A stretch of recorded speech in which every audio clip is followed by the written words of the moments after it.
Eric Hobsbawm. A Era dos Impérios, 1875-1914. Capítulo 1. A Revolução Centenária. Os centenários foram inventados no fim do século XIX. Em algum momento entre o 100º aniversário da Revolução Americana, 1876, e o da Revolução Francesa, 1889, ambos comemorados com as exposições internacionais de praxe, os cidadãos instruídos do mundo ocidental tomaram consciência do fato de que aquele mundo, nascido entre a Declaração de Independência, a construção da primeira ponte de ferro do mundo e a tomada da Bastilha, estava completando 100 anos. Qual seria o resultado de uma comparação entre o mundo dos anos 1880 e o dos anos 1780? Em primeiro lugar, em 1880 ele era genuinamente global. Quase todas as suas partes agora eram conhecidas e mapeadas de modo mais ou menos adequado ou aproximado, com mínimas exceções. A exploração já não consistia em descoberta, mas numa forma de esforço atlético, muitas vezes mesclado a importantes elementos de competição pessoal ou nacional. Tipicamente a tentativa de dominar os ambientes físicos mais duros e inóspitos do Ártico e da Antártida. O norte-americano Peary chegaria em primeiro lugar ao Polo Norte em 1909, vencendo nesse desafio seus competidores britânico e escandinavo. O norueguês Amundsen atingiu o Polo Sul em 1911, um mês antes do desafortunado britânico Capitão Scott. Tais façanhas não tinham nem pretendiam ter a menor consequência prática. A ferrovia e a navegação a vapor haviam reduzido as viagens intercontinentais ou transcontinentais a uma questão de semanas, em vez de meses, salvo na maior parte do território da África, da Ásia continental e de partes do interior da América do Sul, e em breve as tornariam uma questão de dias. Com a conclusão da ferrovia transiberiana, em 1904, seria possível viajar de Paris a Vladivostok em 15 ou 16 dias. Com o telégrafo elétrico, a transmissão de informação ao redor do mundo era agora uma questão de horas. Em decorrência, homens e mulheres do mundo ocidental, mas não só eles viajaram e se comunicaram através de grandes distâncias com facilidade e em números sem precedentes. Vejamos apenas um exemplo do que seria considerado uma fantasia absurda na época de Benjamin Franklin. Em 1879, quase 1 milhão de turistas visitaram a Suíça.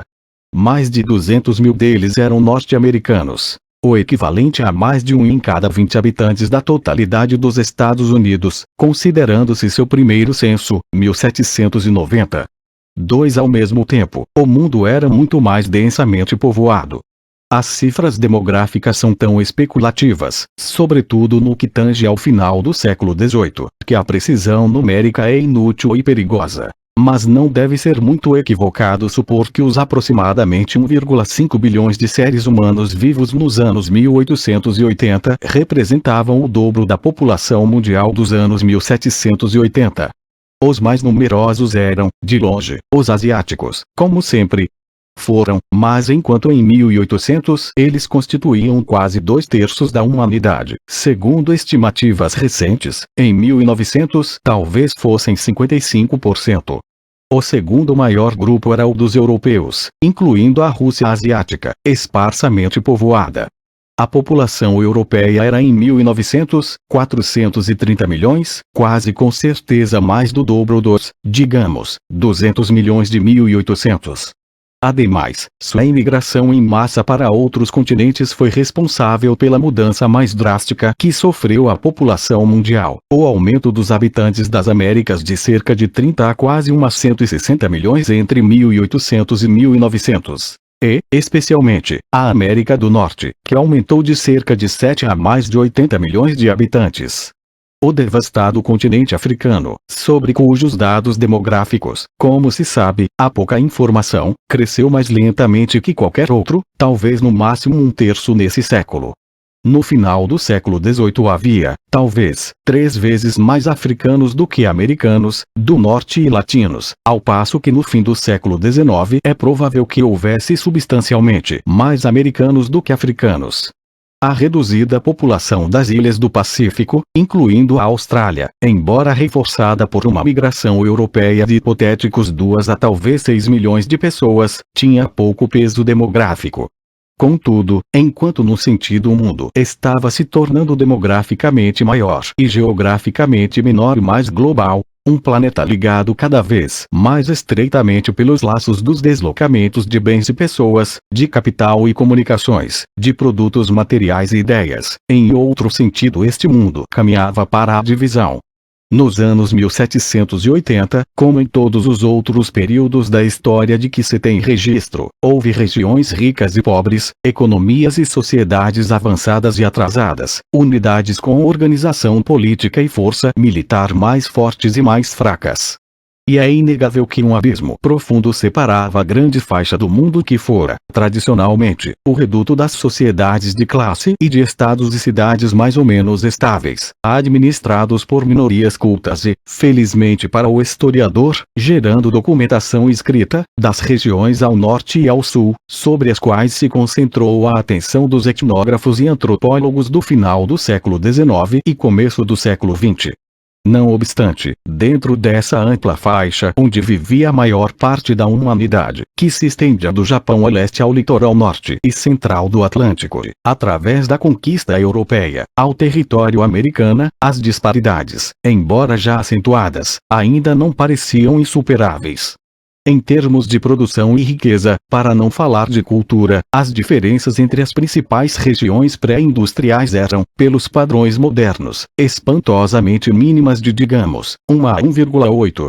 De fato, uma estimativa recente calcula que, entre 1750 e 1800, o produto nacional bruto per capita nos países hoje conhecidos como desenvolvidos era basicamente, mesmo que na região agora conhecida como Terceiro Mundo, embora isso provavelmente se deva ao enorme tamanho e peso relativo do Império Chinês, com cerca de 1/3 da população mundial, cujo padrão médio de vida à época devia ser superior ao europeu. No século XVIII, os europeus podem ter achado o Celeste Império um lugar realmente muito estranho, mas nenhum observador inteligente o teria considerado, em qualquer sentido, uma economia ou civilização inferior à europeia, e menos ainda um país atrasado. Mas, no século XIX a defasagem entre os países ocidentais, base da revolução econômica que estava transformando o mundo, e os demais se ampliou, primeiro devagar, depois cada vez mais rápido. Ao redor de 1880, segundo o mesmo cálculo, a renda per capita do mundo desenvolvido era cerca do dobro da do Terceiro Mundo. Em 1915 seria mais do que o triplo, e continuava aumentando. Em torno de 1950, para destacar o contraste, a diferença era de 1 a 5. Em 1970, de 1 a 7. Ademais, a defasagem entre o Terceiro Mundo e as áreas realmente desenvolvidas do mundo desenvolvido, ou seja, os países industrializados começaram mais cedo e se ampliou ainda mais acentuadamente. O produto nacional bruto per capita já era mais do dobro que o do Terceiro Mundo em 1830. Em 1913, cerca de 7 vezes maior. A tecnologia era uma das principais causas dessa defasagem, acentuando-a não só econômica como politicamente. Um século após a Revolução Francesa, tornava-se cada vez mais evidente que os países mais pobres e atrasados podiam ser facilmente vencidos e, salvo se fossem muito grandes, conquistados, devido à inferioridade técnica de seus armamentos. Tratava-se de um fato relativamente novo.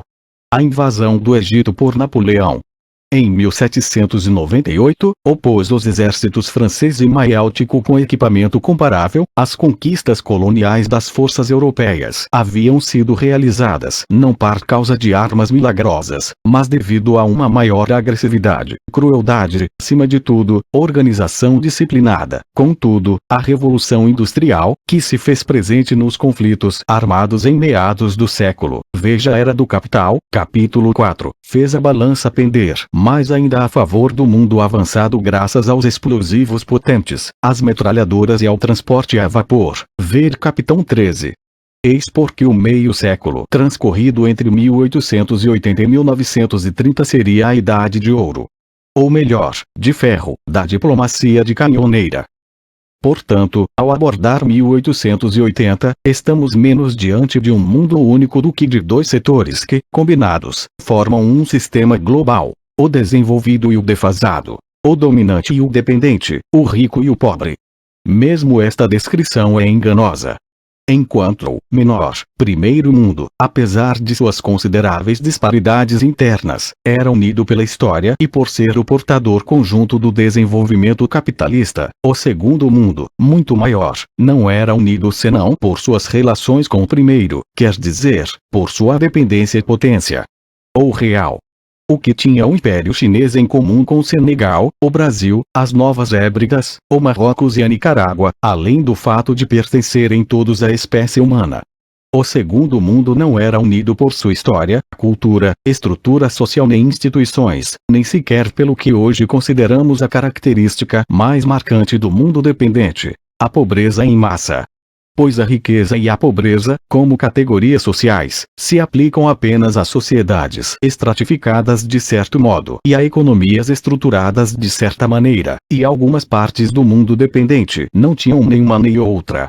Todas as sociedades humanas conhecidas na história encerram algumas desigualdades sociais, além da desigualdade entre os sexos, mas embora os marajás da Índia, em visita ao Ocidente, pudessem ser tratados como se fossem milionários no sentido ocidental, não era possível assimilar desta forma os homens ou chefes da Nova Guiné, nem mesmo hipoteticamente, mesmo as peruai comuns de qualquer lugar do mundo normalmente transformando-se semi-operários, e, portanto em membros da categoria dos pobres, ao serem transladadas para longe de seus países, era descabido descrevê-las dessa maneira em seu ambiente de origem.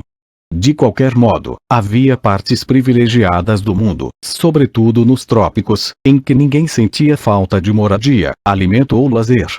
De fato, ainda havia sociedades pequenas em que os conceitos de trabalho e lazer não tinham sentido, nem existiam palavras para dizê-los. Se a existência dos dois setores do mundo era inegável, as fronteiras entre elas eram, no entanto, indefinidas, sobretudo porque o conjunto de estados através dos quais e pelos quais foi feita a conquista econômica, e, no período que nos ocupa, a conquista política do planeta, estava unido tanto pela história como pelo desenvolvimento econômico. Esse conjunto de estados era a Europa, constituída não só pelas regiões que formavam, claramente, o cerne do desenvolvimento capitalista mundial, sobretudo a Europa Central e do Noroeste e algumas colônias ultramarinas. A Europa englobava as regiões meridionais, que haviam tido um papel importante no início do desenvolvimento capitalista, mas que, desde o século XVI, haviam estagnado. E os conquistadores do primeiro grande império ultramarino europeu, ou seja, as penínsulas Itálica e Ibérica. Ela incluía também uma vasta zona fronteiriça a leste, onde, por mais de 1000 anos, a cristandade, quer dizer, os herdeiros e descendentes do Império Romano, havia combatido as invasões periódicas de conquistadores militares provenientes da Ásia Central. Os invasores da última leva, que criaram o grande Império Otomano, foram gradualmente expulsos das enormes áreas da Europa por eles controladas entre os séculos XVI e XVIII. Era óbvio que seus dias na Europa estavam contados, embora em 1880 ainda controlassem uma faixa considerável, que atravessava a Península Balcânica, partes das atuais Grécia, Iugoslávia e Bulgária, além de toda a Albânia, bem como algumas ilhas. Grande parte dos territórios reconquistados ou liberados só podiam ser considerados como europeus por cortesia. Na verdade, a Península Balcânica ainda era comumente chamada de Oriente Próximo. Por isso, o sudoeste da Ásia veio a ser conhecido como Oriente Médio. Por outro lado, os dois estados que mais fizeram por repelir os turcos eram ou se tornaram potências europeias, apesar do atraso notório da totalidade ou de parcelas de seus povos e territórios: o Império Habsburgo e, acima de tudo, o Império dos Czares da Rússia. Assim, grandes extensões da Europa estavam, na melhor das hipóteses, na periferia do centro do desenvolvimento econômico capitalista e da sociedade burguesa. Em alguns deles, a maioria dos habitantes vivia visivelmente num século diferente do de seus contemporâneos e governantes, como no litoral adriático da Dalmácia ou na Bucovina, onde, em 1880, 88% da população eram analfabetos, contra 11% na Baixa Austrália, que fazia parte do mesmo império. Muitos austríacos cultos partilhavam da opinião de Metternich de que a Ásia começa onde a estrada para o Oriente sai de Viena, assim como a maioria dos italianos do Norte encaravam a maioria dos italianos do Sul como uma espécie de bárbaros africanos. Mas em ambas as monarquias as áreas atrasadas eram apenas uma parte do Estado. Na Rússia, a questão europeia ou asiática caiava muito mais fundo, já que praticamente toda a região que vai do leste da Bielorrússia e da Ucrânia até o Pacífico era igualmente distante da sociedade burguesa, a não ser por uma exígua camada culta. De fato, o tema foi objeto de acalorado debate público. Contudo, a história, a política, a cultura, e não menos os séculos de expansão por terra e por mar sobre o Segundo Mundo ligaram até as parcelas atrasadas do Primeiro Mundo às avançadas, à exclusão de poucos enclaves isolados dos Balcãs montanhosos e outros semelhantes. A Rússia era de fato atrasada, embora seus dirigentes tivessem voltado sistematicamente os olhos para o oeste e conseguido controlar os territórios fronteiriços ocidentais, como a Finlândia, os países bálticos e partes da Polônia, que eram claramente mais avançados. Contudo, economicamente, a Rússia pertencia sem sombra de dúvida ao Ocidente, na medida em que seu governo estava obviamente empenhado numa política maciça de industrialização segundo o modelo ocidental. Politicamente, o Império Czarista era antes colonizador que colônia e, culturalmente, a pequena minoria culta da Rússia era um dos motivos de orgulho da civilização ocidental do século XIX. Talvez os camponeses da Bucovina, no ponto mais remoto do nordeste do Império Habsburgo, ainda vivessem na Idade Média, mas sua capital, Czernowitz, abrigava uma universidade europeia ilustre e sua classe média judaica, emancipada e assimilada, era tudo, menos medieval. No outro extremo da Europa, Portugal era pequeno, débil e atrasado segundo qualquer padrão da época, praticamente uma semi-colônia britânica. E apenas o olhar da fé poderia discernir ali indícios significativos de desenvolvimento econômico. Mesmo assim, Portugal era não apenas membro do Clube dos Estados Soberanos, como um grande império colonial, em virtude de sua história. Conservava seu império africano não só porque as nações europeias rivais não conseguiam decidir como reparti-lo, mas porque, sendo europeu, seus domínios não eram considerados, pelo menos não totalmente, mera matéria-prima da conquista colonial. Nos anos 1880 a Europa, além de ser o centro original do desenvolvimento capitalista que dominava e transformava o mundo, era, de longe, a peça mais importante da economia mundial e da sociedade burguesa. Nunca houve na história um século mais europeu, nem tornará a haver. Demograficamente, o mundo contava com uma proporção mais elevada de europeus no fim do século que no início, talvez 1 em cada 4, contra 1 em cada ano. Apesar dos milhões de pessoas que o velho continente mandou para vários mundos novos, ele cresceu mais depressa. Embora a posição futura da América como superpotência econômica mundial já estivesse assegurada pelo ritmo e pelo ímpeto de sua industrialização, o produto industrial europeu ainda era 2 vezes maior do que o americano, e os principais avanços tecnológicos ainda provinham basicamente do leste do Atlântico. Os automóveis, o cinema e o rádio foram inicialmente desenvolvidos com seriedade na Europa. A participação do Japão na moderna economia mundial demorou a deslanchar, mas foi bem mais rápida na política mundial. Quanto à cultura erudita, o mundo das colônias brancas ultramarinas ainda continuava totalmente dependente do velho continente, de forma ainda mais óbvia entre as ínfimas elites cultas das sociedades não brancas, na medida em que estas consideravam o Ocidente como modelo. Economicamente, a Rússia não sustentava, de forma alguma, a comparação com o crescimento arrojado e a riqueza dos Estados Unidos.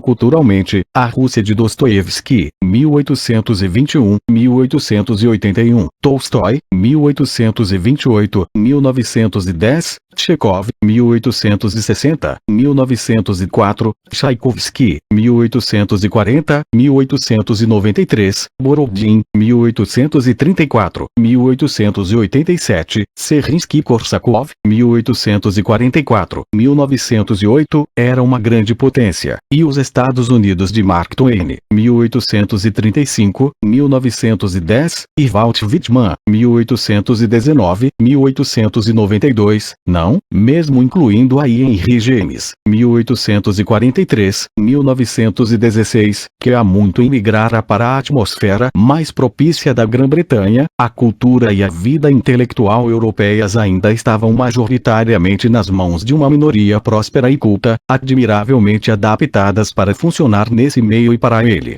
A contribuição do liberalismo, mais além da esquerda ideológica, foi exigir que todos passassem a ter livre acesso às realizações dessa cultura de elite. O museu e a biblioteca públicos foram suas conquistas características. A cultura americana, mais democrática e igualitária, só assumiu uma posição própria na era da cultura de massa do século XX, por enquanto, até em áreas tão estreitamente articuladas ao progresso técnico como as ciências, a julgar pela distribuição geográfica dos prêmios Nobel ao longo de seus primeiros anos de existência. Os Estados Unidos ainda ficavam atrás não só dos alemães e dos britânicos, mas até da pequena Holanda. Se uma parcela do primeiro mundo podia se enquadrar com a mesma propriedade e a zona de dependência e atraso, praticamente todo o segundo mundo indubitavelmente a integrava, à exceção do Japão, que passava por um processo de ocidentalização sistemática desde 1868, ver a Era do Capital, capítulo 8, e de territórios ultramarinos povoados por grande número de descendentes de europeus, em 1880 ainda basicamente provenientes da Europa Central e do Noroeste, salvo, ser claro, as populações nativas que eles não haviam conseguido eliminar. Foi essa dependência, ou mais exatamente a incapacidade de ou ficar afastado da rota do comércio e da tecnologia do Ocidente e encontrar um substituto para eles, ou resistir por intermédio de homens armados e organizados, que reuniu na mesma categoria a de vítimas da história do século XIX em relação àqueles que a implementavam, sociedades que fora isto não tinham nada em comum. Como expressou o cruel humor ocidental, com um ligeiro excesso de simplificação militar, aconteça o que acontecer, nós temos o fuzil Maxim, e eles não. Comparadas a essa diferença, as diferenças entre sociedades pré-históricas, como as das ilhas da Melanésia, e as sofisticadas e urbanizadas sociedades da China, da Índia e do mundo islâmico pareciam insignificantes. Que importava que suas artes fossem admiráveis, que os monumentos de suas culturas ancestrais fossem maravilhosos e que suas filosofias, sobretudo religiosas, impressionassem tanto como o cristianismo, e na verdade provavelmente mais que ele, alguns acadêmicos e poetas ocidentais. Basicamente, essas sociedades estavam todas igualmente à mercê dos navios que vinham do exterior com carregamentos de bens, homens armados e ideias diante das quais ficavam impotentes e que transformaram seus universos como convinha aos invasores, independente dos sentimentos dos invadidos. Isso não significa que a divisão entre os dois mundos fosse uma mera divisão entre países industrializados e agrícolas, entre civilizações urbanas e rurais. No segundo mundo havia cidades mais antigas e ou tão grandes como no primeiro, Pequim, Constantinopla. O mercado capitalista mundial do século XIX gerou, dentro dele, centros urbanos desproporcionalmente grandes através dos quais era canalizado o fluxo de suas relações econômicas. Melbourne, Buenos Aires e Calcutá tinham cerca de 500 mil de habitantes cada uma nos anos 1880, o que ultrapassava a população de Amsterdã, Milão, Birmingham ou Munique, ao passo que os 3/4 milhão de Bombaim só eram superados por meia dúzia de cidades da Europa. Embora as cidades fossem mais numerosas e tivessem um papel mais significativo nas economias do primeiro mundo, com poucas exceções especiais, o mundo desenvolvido permaneceu surpreendentemente agrícola. Apenas em 6 países europeus a agricultura empregava menos que a maioria, geralmente uma ampla maioria, da população masculina, mas esses 6 eram, caracteristicamente, o núcleo do desenvolvimento capitalista mais antigo. Bélgica, Grã-Bretanha, França, Alemanha, Holanda e Suíça. Entretanto, era só na Grã-Bretanha que a agricultura ocupava uma ínfima minoria de cerca de um sexto. Nos outros países, empregava entre 30% e 45%. Havia, de fato, uma diferença notável entre a comercializada e eficiente atividade agrícola das regiões desenvolvidas e a agricultura das regiões atrasadas. Os camponeses da Dinamarca e da Bulgária tinham pouco em comum, ao redor de 1880, a não ser o interesse por estábulos e terras. Contudo, a lavoura, como o antigo artesanato, era um estilo de vida cujas raízes mergulhavam no passado longínquo, como sabiam os etnólogos e folcloristas do final do século XIX, que procuravam antigas tradições e remanescentes populares basicamente no campo. Mesmo a agricultura mais revolucionária ainda as conservava. Reciprocamente, a implantação da indústria não se restringia inteiramente ao primeiro mundo. A parte a construção de uma infraestrutura, isto é, portos e ferrovias. As atividades extrativas, mineração, presentes em muitas economias dependentes e coloniais, e a produção familiar, presente em muitas áreas rurais atrasadas. Algumas indústrias do tipo ocidental do século XIX tendiam a se desenvolver modestamente em países dependentes como a Índia, mesmo nesta etapa inicial, por vezes enfrentando forte oposição de interesses metropolitanos, sobretudo nos setores têxtil e alimentício. Mas até a metalurgia penetrou no segundo mundo. A grande empresa indiana de ferro e aço, Tata, iniciou suas operações nos anos 1880. Enquanto isso, a produção reduzida dos pequenos artesãos que trabalhavam em suas casas ou em oficinas por peça continuava sendo tão característica do mundo desenvolvido como da maior parte do mundo dependente. Este tipo de produção estava prestes a entrar num período de crise, apreensivamente acompanhado pelos acadêmicos alemães, ao se defrontar com a concorrência das fábricas e da distribuição moderna. Porém, em seu conjunto, ainda sobreviveu com força considerável.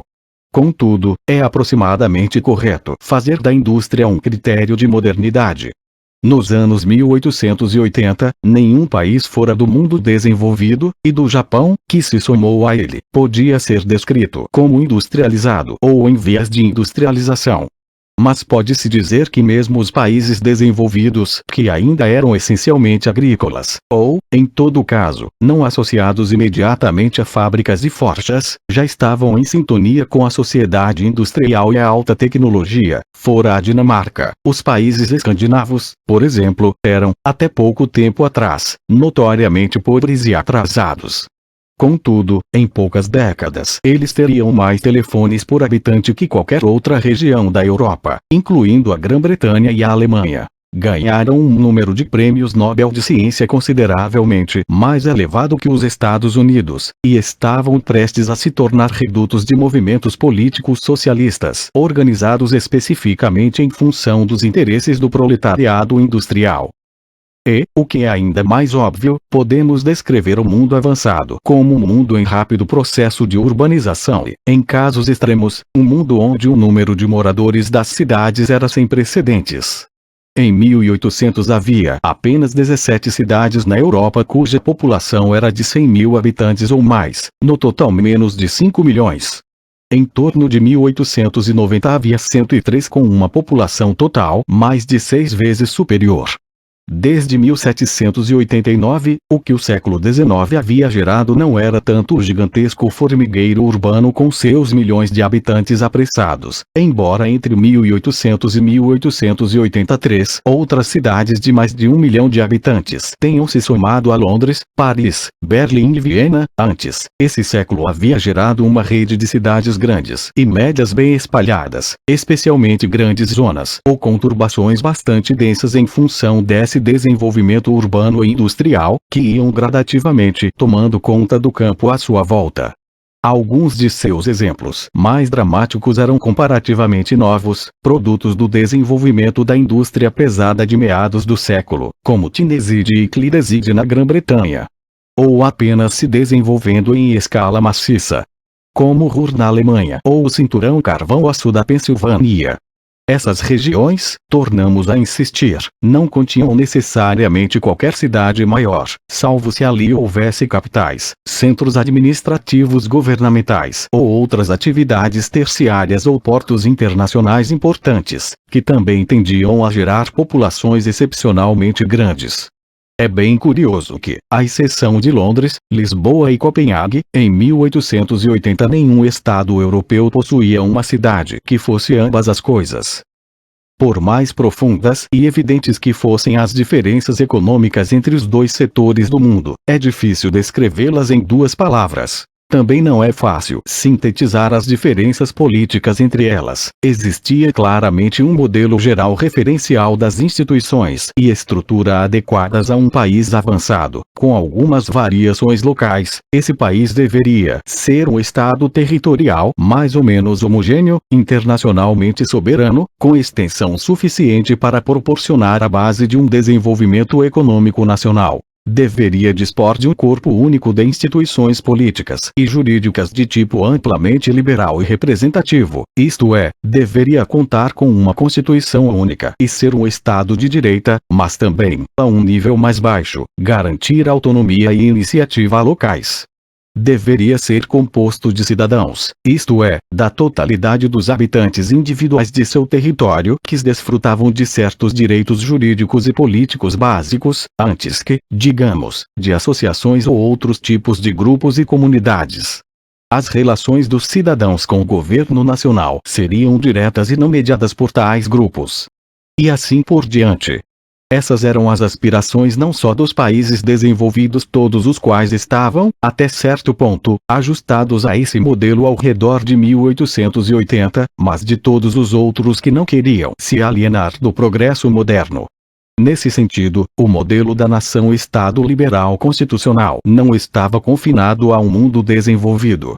De fato, o maior contingente de estados operando teoricamente segundo esse modelo, em geral o modelo federalista americano mais que a centralista francesa, seria encontrado na América Latina. Esta era composta, à época, de 17 repúblicas e um império, que não sobreviveu além dos anos 1880, Brasil.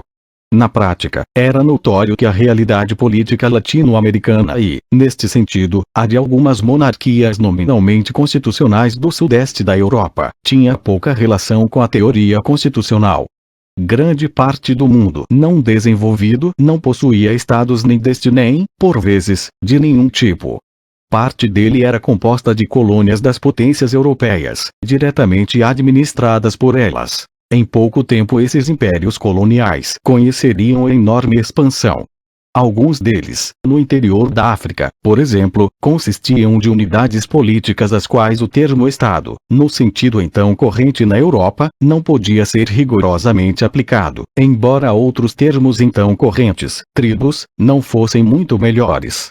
Alguns deles eram impérios, por vezes muito antigos, como o chinês, o persa e o otomano, sem paralelo na história europeia, mas que evidentemente não eram estados territoriais, nações-estado, do tipo dos do século XIX, e obviamente estavam, ao que parecia, se tornando obsoletos.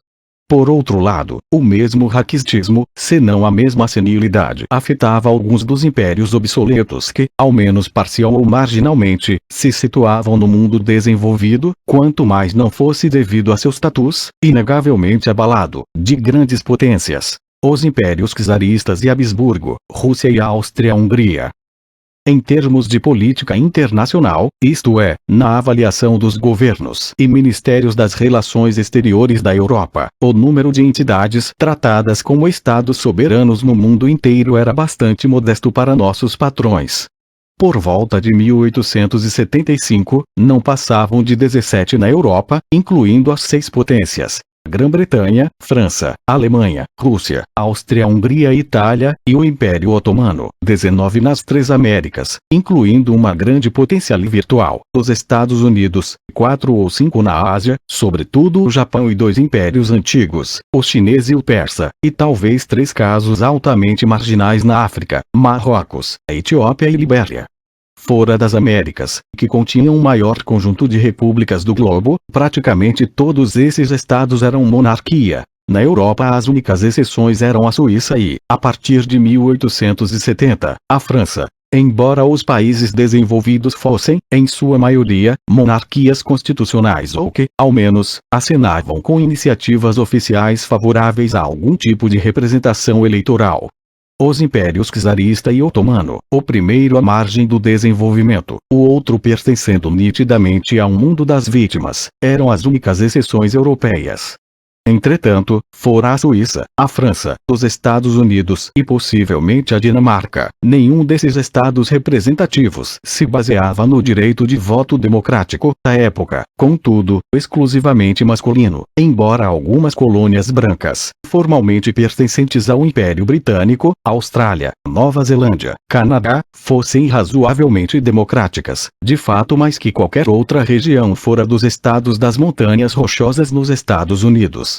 Contudo, nesses países extra-europeus a democracia política pressupunha a exclusão das populações autóctones anteriores à sua chegada, índios, aborígenes, etc. Mesmo ali onde estas não podiam ser eliminadas através da expulsão para reservas ou do genocídio, não faziam parte da comunidade política. Em 1890, dos 63 milhões de habitantes dos Estados Unidos, apenas 230 mil eram índios. Quanto aos habitantes do mundo desenvolvido, e dos países que procuravam ou eram forçados a imitá-lo, os adultos do sexo masculino cada vez mais se adequavam ao critério mínimo da sociedade burguesa, o de indivíduos juridicamente livres e iguais. A servidão legal já não existia em lugar algum da Europa. A escravidão legal, abolida em quase todo o mundo ocidental e dominado pelo Ocidente, vivia seus derradeiros anos até em seus últimos bastiões, Brasil e Cuba, onde não sobreviveu além dos anos 1880. A liberdade e igualdade jurídicas estavam longe de ser incompatíveis com a desigualdade real. O ideal da sociedade liberal burguesa foi sintetizado nesta frase irônica de Anatole France. A lei, em sua majestâtica igualdade, dá a todos os homens o mesmo direito de jantar no Ritz e de dormir debaixo da ponte. Contudo, no mundo o fato de os analfabetos não terem direito de voto, sem falar da tendência aos golpes militares, faz com que seja impossível descrever as repúblicas latino-americanas como democráticas sob qualquer aspecto desenvolvido. Agora era essencialmente o dinheiro, ou a falta dele, antes que o berço ou as diferenças de liberdade ou o direito jurídico que rege a distribuição de tudo, salvo dos privilégios de exclusividade social. E a igualdade jurídica também não excluía a desigualdade política, pois além da riqueza pesava o poder de jacto. Os ricos e poderosos não só eram mais influentes politicamente, como podiam exercer uma coerção extralegal considerável, como bem sabia qualquer habitante de áreas como o interior do sul da Itália e das Américas, sem falar dos negros americanos. Contudo, havia uma diferença nítida entre essas regiões do mundo onde tais desigualdades oficialmente ainda faziam parte do sistema social e político e aquelas nas quais elas eram, ao menos formalmente, incompatíveis com a teoria oficial. Essa diferença era análoga à que havia entre países onde a tortura ainda era um dispositivo legal do processo judicial, no Império Chinês, por exemplo, e aqueles em que não existia oficialmente, embora os policiais identificassem com toda clareza a diferença entre as classes torturáveis e as não torturáveis nas palavras do romancista Graham Greene. A diferença mais nítida entre os dois setores do mundo era cultural, no sentido mais amplo da palavra. Por volta de 1880, predominavam no mundo desenvolvido países ou regiões em que a maioria da população masculina e, cada vez mais, feminina era alfabetizada, onde a vida política, econômica e intelectual havia, de maneira geral, se emancipado da tutela das religiões antigas, baluartes do tradicionalismo e da superstição, e que praticamente monopolizavam o tipo de ciência que era cada vez mais essencial à tecnologia moderna. No final dos anos 1870, qualquer país ou região da Europa que contasse com uma maioria de analfabetos quase certamente podia ser classificada como não desenvolvida ou atrasada, e vice-versa. Itália, Portugal, Espanha, Rússia e os países balcânicos estavam, na melhor das hipóteses, nas margens do desenvolvimento. dentro do Império Austríaco, deixando de lado a Hungria, os eslavos dos territórios tchecos, os germanófonos e os italianos e eslovenos, com uma taxa de analfabetismo bem mais baixa, constituíam as partes avançadas do país, ao passo que os representantes das regiões atrasadas eram os ucranianos, rômenos e servo-croatas, predominantemente analfabetos, uma população urbana majoritariamente analfabeta, como em grande parte do que era então o Terceiro Mundo, seria um indicador ainda mais convincente de atraso, pois o índice de alfabetização das cidades costumava ser muito mais elevado que o do campo. Havia alguns elementos culturais bastante óbvios em tais discrepâncias, como por exemplo, o incentivo acentuadamente maior à educação de massa entre os protestantes e judeus ocidentais, ao contrário do que ocorria entre os católicos, muçulmanos e de outras religiões.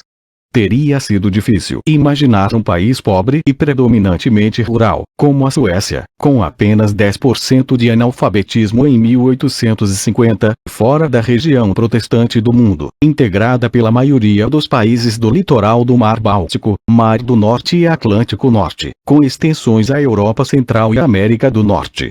Por outro lado, a situação também refletia, e visivelmente, o desenvolvimento econômico e a divisão social do trabalho. Entre os franceses, 1901, os pescadores eram 3 vezes mais analfabetos que os operários e trabalhadores domésticos. Os camponeses eram 2 vezes mais analfabetos. As pessoas envolvidas com o comércio a metade, sendo, evidentemente, o funcionalismo público e as profissões liberais os mais instruídos de todos. Os camponeses que dirigiam suas próprias empresas eram menos analfabetos que os trabalhadores agrícolas, embora não muito, mas nos setores menos tradicionais da indústria e do comércio os empregadores eram mais instruídos que os operários, embora não mais que seus funcionários de escritório. Os fatores culturais, sociais e econômicos não podem ser separados na prática.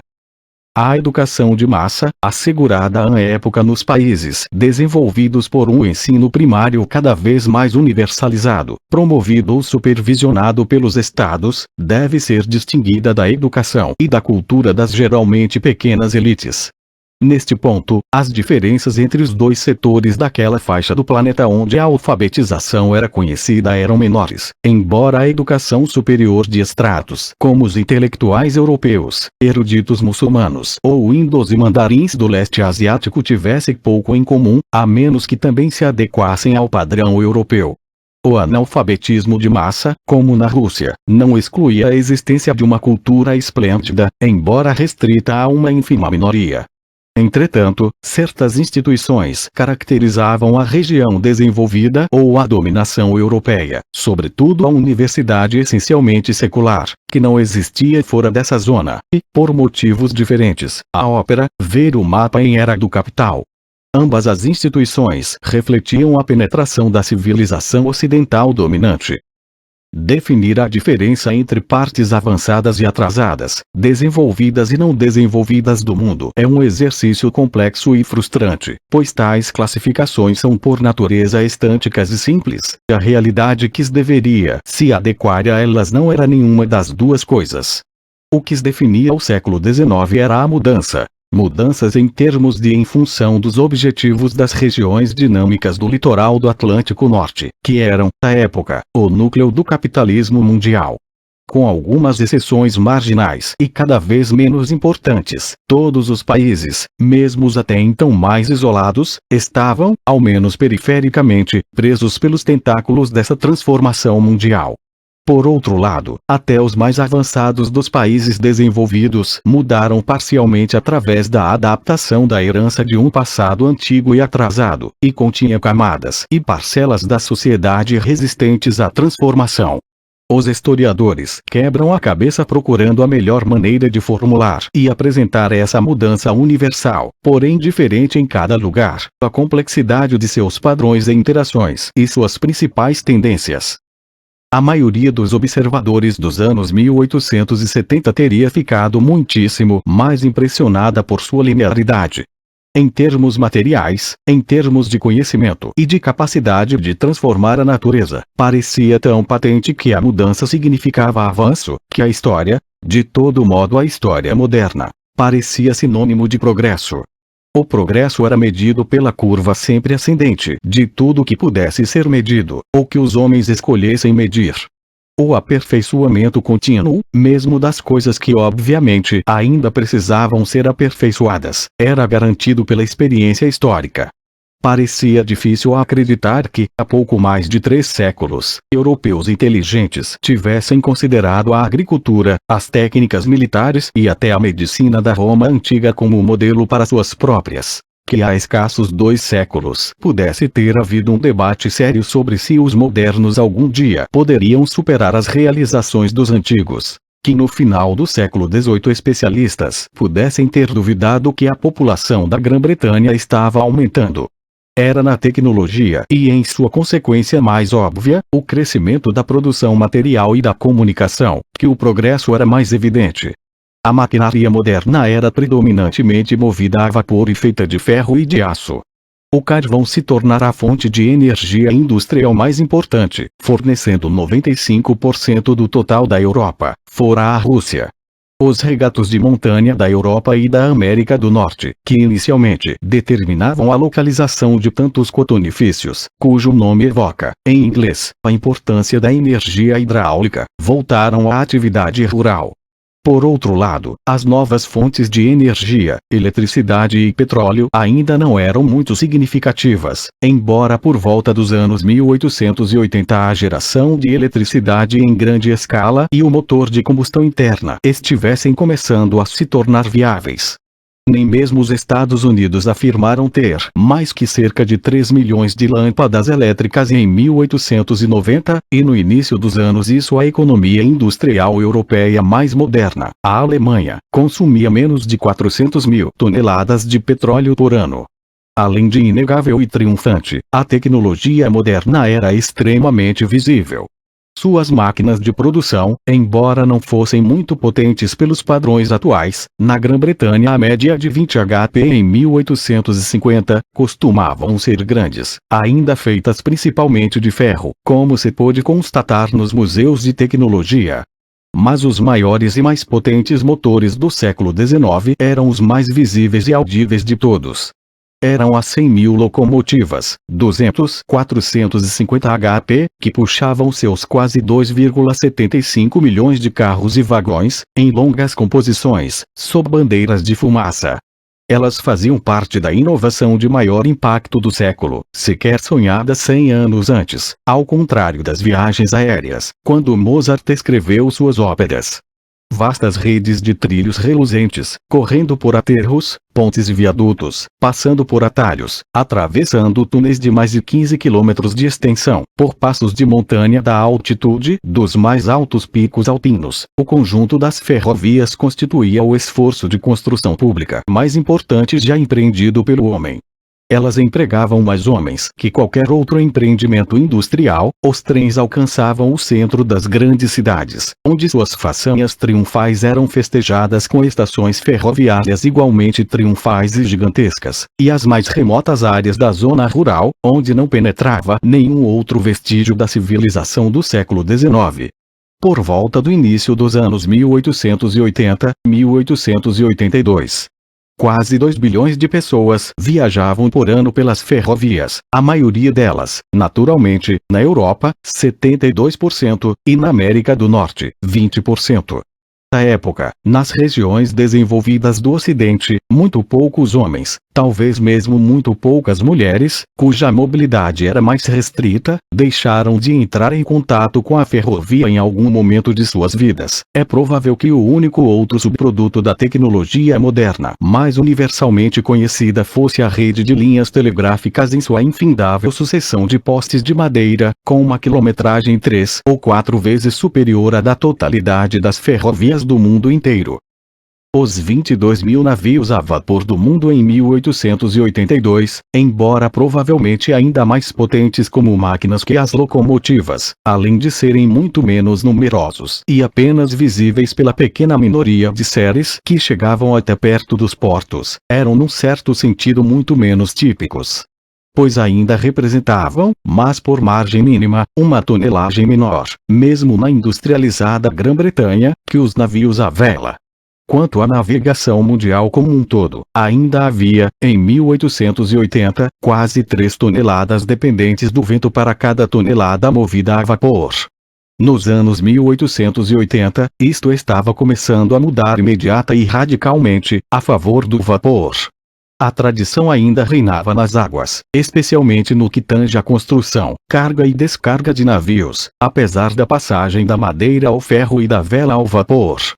Que atenção os observadores leigos sérios da segunda metade dos anos 1870 leriam dado aos avanços revolucionários da tecnologia que já estavam em gestação ou nascendo à época. Os vários tipos de turbinas e motores de combustão interna, o telefone, o gramofone e a lâmpada elétrica incandescente, todos sendo inventados. O automóvel, que Daimler e Benz tornaram operacional nos anos 1880, sem falar do cinematógrafo, da aeronáutica e da radiotelegrafia, produzidos ou pesquisados nos anos 18.907. Quase com certeza eles teriam esperado e previsto o desenvolvimento importante de qualquer coisa ligada à eletricidade, a fotografia e a síntese química, com as quais estavam bastante familiarizados, e não se surpreenderiam se a tecnologia conseguisse resolver um problema tão óbvio e tão urgente como a invenção de um motor móvel para a mecanização do transporte rodoviário. Não poderiam ter antecipado as ondas de rádio e a radioatividade. Certamente teriam feito especulações, e quando foi que os seres humanos não fizeram? Sobre as perspectivas de voo humano, e teriam ficado esperançosos, dado o otimismo tecnológico da época. Não há dúvida de que as pessoas estavam ávidas de novas invenções, quanto mais espetaculares melhor. Thomas Alva Edison, que montou o que foi provavelmente o primeiro laboratório privado de desenvolvimento industrial em 1876, em Menlo Park, Nova Jersey, tornou-se um herói americano com seu primeiro fonógrafo, em 1877. Mas eles provavelmente não teriam previsto as transformações efetivas que essas inovações acarretaram na sociedade de consumo, pois, na verdade, à exceção dos Estados Unidos, permaneceriam relativamente modestas desde a Primeira Guerra Mundial. Assim, o progresso era mais visível na capacidade de produção material C de comunicação rápida e ampla no mundo desenvolvido, e quase certo que os benefícios dessa multiplicação da riqueza não tenham se estendido, nos anos 1870, à esmagadora maioria dos habitantes da Ásia, África e, à exceção de uma parte do Cone Sul, América Latina. Não é clara qual foi a proporção das pessoas das penínsulas do sul da Europa e do Império Czarista afetadas por eles.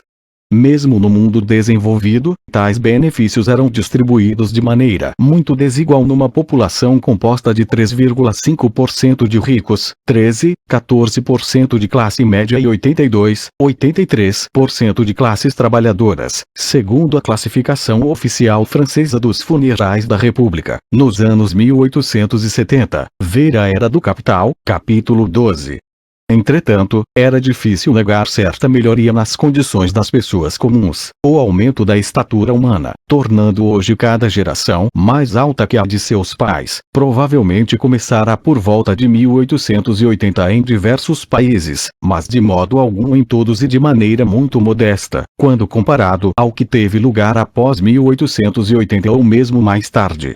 A nutrição é, de longe, a razão mais decisiva para esse aumento da estatura humana.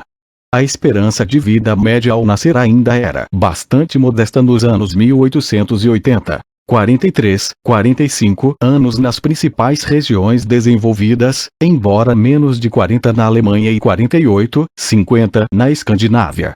Nos anos 1960, seria de cerca de 70 anos nestes países. Contudo, a esperança de vida sem dúvida aumentara bastante no decorrer do século, embora o declínio importante da mortalidade infantil, que afeta sobremaneira essa cifra, estivesse apenas começando. Em suma, a maior esperança dos pobres, mesmo nas partes desenvolvidas da Europa, era ainda, provavelmente, ganhar o suficiente para manter corpo e alma juntos, ter um teto sobre a cabeça e roupas suficientes, sobretudo nas idades mais vulneráveis de seu ciclo vital, quando os filhos ainda não estavam em idade de trabalhar e quando homens e mulheres envelheciam. Nas partes desenvolvidas da Europa, morrer de fome já não era uma contingência possível. Mesmo na Espanha, a última fome de grandes proporções ocorreu nos anos 1860. Entretanto, na Rússia a fome continuava representando um risco de vida significativo. Haveria uma importante carestia em 1890-1891. No que mais tarde seria chamado de Terceiro Mundo, ela permaneceu endêmica. Era indubitável a emergência de um setor substancial de camponeses prósperos, como também, em alguns países, a de um setor de trabalhadores manuais respeitáveis que, devido à sua qualificação ou ao seu número reduzido, tinham a possibilidade de poupar dinheiro e comprar mais do que o essencial para a sobrevivência. Mas a verdade é que o único mercado cuja renda era de natureza a atentar os empresários e homens de negócios era o dos rendimentos médios. A inovação mais notável na distribuição foi a loja de departamentos, introduzida pioneiramente na França, na América e na Grã-Bretanha, e que começava a penetrar na Alemanha. O Bon Marché ou Viteteis Universal Emporium ou Vanamackers não visavam um público de classe trabalhadora. Os Estados Unidos, com seu enorme potencial de consumidores, já tinham em vista um mercado de massas de bens padronizados de nível médio, mas até ali o mercado de massa dos pobres, o mercado Fivian de Ditney, ainda ficava entregue às pequenas empresas que achavam que valia a pena ser fornecedor dos pobres. A moderna produção em massa e a economia do consumo de massa ainda não haviam chegado. Chegariam muito em breve. Mas o progresso também parecia evidente no que as pessoas ainda preferiam chamar de estatísticas morais. A alfabetização estava em franca expansão. Não seria indicativo de crescimento de civilização o fato de um número de cartas enviadas na Grã-Bretanha no início das guerras contra Napoleão, talvez 2 por ano por habitante, ter passado a cerca de 42 na primeira metade dos anos 1880, que 186 milhões de exemplares de jornais e revistas fossem publicados por mês nos Estados Unidos de 1880, contra 330 mil em 1788, que em 1880 as pessoas que se dedicavam à ciência, associando-se às sociedades cultas, talvez fossem 44 mil, provavelmente 15 vezes mais que 50 anos antes. Não há dúvida de que a moralidade, conforme medida pelos dados muito duvidosos das estatísticas criminais e pelas estimativas fantasiosas dos que desejavam, como tantos vitorianos, condenar o sexo fora do matrimônio, manifestava uma tendência menos certa ou satisfatória. Mas o progresso das instituições, que se encaminhavam ao constitucionalismo liberal e à democracia, visível em todas as partes nos países avançados, não poderia ser considerado como um sinal de progresso moral, complementar aos extraordinários êxitos científicos e materiais da época. Quantos teriam discordado de Mandei Creighton, bispo anglicano e historiador, que afirmou que somos obrigados a reconhecer, como a hipótese científica a partir da qual a história tem sido escrita, um progresso nas questões humanas. Poucos, nos países desenvolvidos. Embora, como alguns poderiam observar, esse consenso fosse relativamente recente até nessas regiões do mundo. No resto do mundo, a maioria das pessoas nem teria entendido a proposta do bispo, mesmo que tivessem pensado sobre ela. A novidade, especialmente quando trazida de fora por gente da cidade e estrangeiros, era algo que perturbava velhos hábitos arraigados, mais do que algo portador de progresso. De fato, predominavam os indícios de que se trazia perturbação, no passo que os indícios de melhoria eram fracos e pouco convincentes. Nem o mundo progredia, nem se esperava que progredisse. Posição também defendida vigorosamente no mundo desenvolvido por aquele firme opositor de tudo que o século XIX representou à Igreja Católica Romana. Ver a Era do Capital, capítulo 6.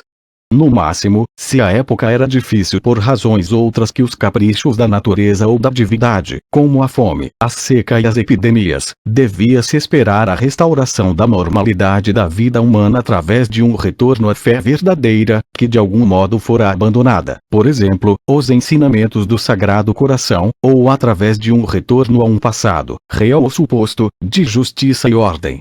Seja como for, a velha sabedoria e velhos hábitos eram melhores, ao passo que o progresso implicava que os jovens podiam ensinar aos velhos.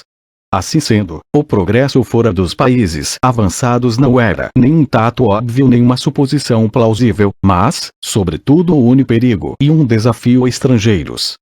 Os que se beneficiavam com ele e o acolhiam favorável mereciam as reduzidas minorias de governantes e cidadinos que se identificavam com os valores advindos e religiosos.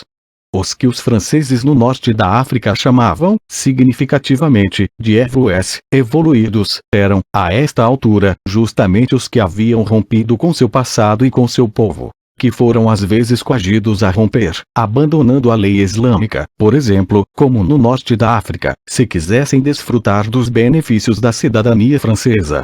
Havia, ainda, poucos lugares, mesmo nas regiões atrasadas da Europa adjacentes às zonas avançadas ou circundadas por elas, onde os homens do campo ou os heterogêneos pobres urbanos estavam dispostos a aceitar a liderança de modernizadores abertamente antitradicionalistas, como descobririam muitos dos novos partidos socialistas.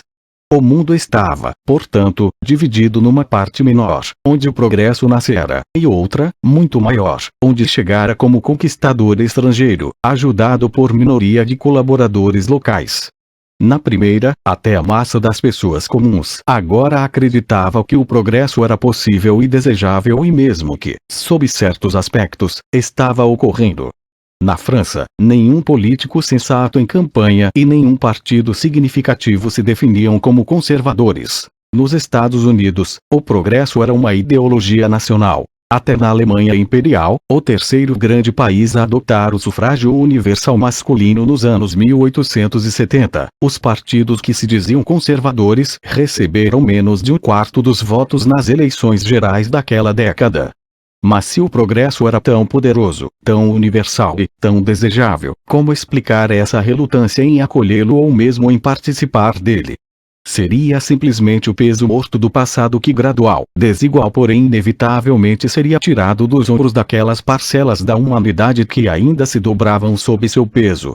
Em breve não seria erguida uma ópera, aquela catedral característica da cultura burguesa, em Manaus, 1.600 quilômetros acima da foz do Amazonas, no meio da floresta equatorial primitiva, com os lucros do boom da borracha, cujas vítimas indígenas sequer teriam, lamentavelmente, oportunidade de apreciar segundo o Trovatore.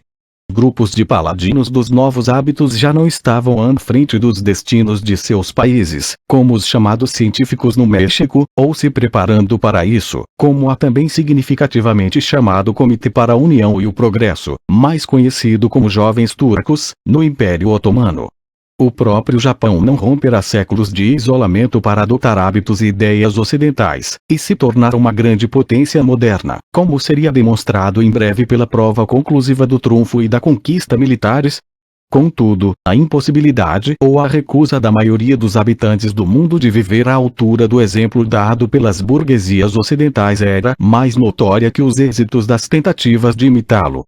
Talvez não se pudesse esperar senão que os habitantes conquistadores do primeiro mundo, ainda capazes de menosprezar os japoneses, concluíssem que amplas categorias da humanidade eram biologicamente incapazes de realizar aquilo que uma minoria de seres humanos de pele teoricamente branca, ou, mais restritamente, pessoas de cepa europeia, havia sido a única a se mostrar capaz. A humanidade foi dividida segundo a raça, ideia que peneirou na ideologia do período quase tão profundamente corno de progresso. Aqueles cujo lugar nas grandes celebrações internacionais do progresso, as exposições mundiais, ver a Era do Capital, capítulo 2, era nos stands do trunfo tecnológico e aqueles cujo lugar era nos pavilhões coloniais ou nos povoados nativos que agora os completavam, até nos próprios países desenvolvidos, a humanidade estava cada vez mais dividida na cepa enérgica e talentosa da classe média e nas massas indolentes, condenadas à inferioridade por suas deficiências genéticas. Apelava-se à biologia para explicar a desigualdade, em particular, aqueles que se sentiam destinados à superioridade. Ainda assim, o apelo à biologia também tornava mais dramático o desespero daqueles cujos planos para a modernização de seus países foram de encontro à incompreensão e à resistência silenciosas de seus povos. nas repúblicas da América Latina, ideológicos e políticos, inspirados nas revoluções que haviam transformado a Europa e os Estados Unidos, pensaram que o progresso de seus países dependia da arianização, ou seja, do branqueamento progressivo do povo através de casamento interracial, Brasil, ou de um verdadeiro repovoamento por europeus brancos importados, Argentina. Suas classes dirigentes eram, por certo, brancas, ou ao menos assim se consideravam, e os sobrenomes não ibéricos dos descendentes de europeus eram e ainda são desproporcionalmente frequentes nos integrantes de suas elites políticas. Mas até no Japão, por menos provável que pareça hoje, a ocidentalização parecia suficientemente problemática nesse período, a ponto de sugerir que ela só poderia ser realizada com êxito por meio de uma injeção do que hoje chamaríamos de genes ocidentais. Ver a Era do Capital, capítulos 8 e 14. Essas incursões no charlatanismo pseudocientífico, ver capítulo 10, acentuaram ainda mais o contraste entre o progresso como aspiração universal, de fato real, e o caráter parcial de seu avanço concreto. Apenas alguns países pareciam estar se transformando, a ritmos diferentes, em economias industrial capitalistas, estados liberal constitucionalistas e sociedades burguesas segundo um modelo ocidental. Mesmo dentro de países ou comunidades, a defasagem entre os avançados, que em geral eram também os ricos, e os atrasados, que em geral eram também os pobres, era enorme e acentuada, como a classe média judaica próspera, civilizada e assimilada dos países ocidentais e da Europa Central descobririam muito em breve, quando confrontados com os 2,5 milhões de pessoas da mesma religião que emigraram para o oeste, saindo de seus guetos da Europa Oriental. Esses bárbaros realmente podiam ser o mesmo povo que nós? E será que a massa de bárbaros do interior e do exterior era grande a ponto de confinar o progresso a uma minoria, que garantia a civilização apenas porque conseguia manter os bárbaros sob controle? Não fora dito pelo próprio John Stuart Mill que o despotismo é um modo de governo legítimo para se lidar com os bárbaros, desde que a finalidade seja seu avanço? Mas havia outro dilema, e mais profundo, no progresso. Aonde, na verdade, levava? Supondo que a conquista total da economia mundial e a marcha para frente de uma ciência e uma tecnologia triunfantes, da qual a primeira dependia cada vez mais, fossem de fato inegáveis, universais, irreversíveis e, portanto, inevitáveis, supondo que por volta dos anos 1870 as tentativas de contê-las ou mesmo de retardá-las iam ficando cada vez mais irrealistas e enfraquecidas, e que até mesmo as forças dedicadas à conservação das sociedades tradicionais às vezes já tentavam atingir seu objetivo usando as armas da sociedade moderna, assim como os pregadores da verdade literal da Bíblia hoje usam os computadores e a mídia eletrônica.